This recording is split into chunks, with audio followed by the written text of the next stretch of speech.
this Viro, made in Italy. Here's what the key looks like. It's 4 pins on top, and then it has a 5th pin hiding down here in the bottom of the keyway. Not a big deal, as long as you know it's there.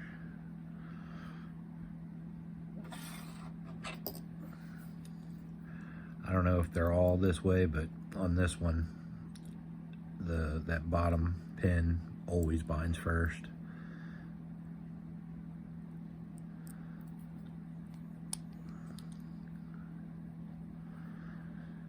The shape of that lock, it's a little bit awkward in the hand, but find that bottom pin, and I think it's set. And it is not, because I'm not getting any binding on the top pins.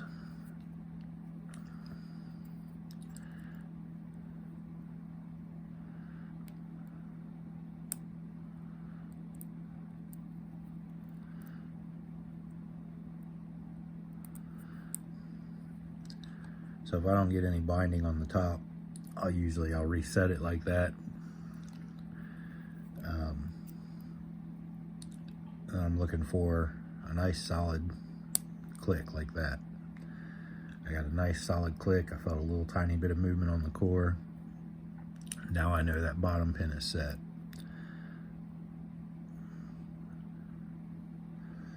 There's pin 4. Pin 3.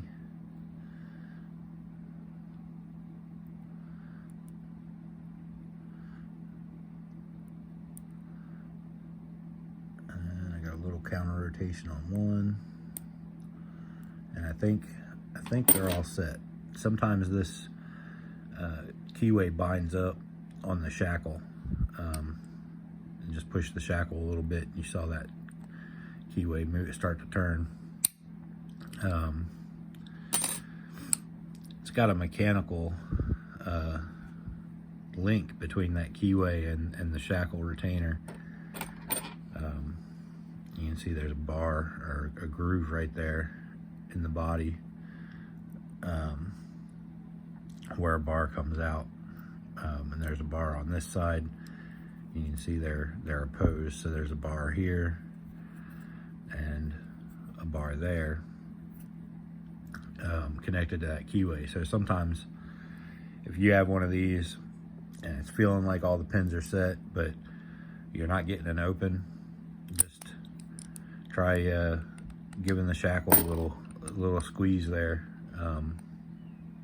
Sometimes when I'm picking this, it does have security pins. It's got some spools in there at least. If I set pin 4 or pin 3 and squeeze that shackle, I'll go into a false set, and I can feel more counter rotation on 1. Number 2 on this, as you can see, it's a 0 lift. You don't have to pick pin 2. But it's a fun little lock to pick, and that, like I said, that bottom pin, not a big deal as long as you know it's there.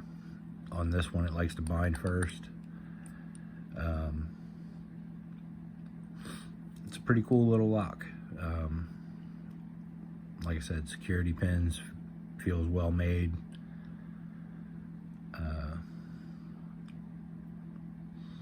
I like it a lot. It's a pretty cool lock.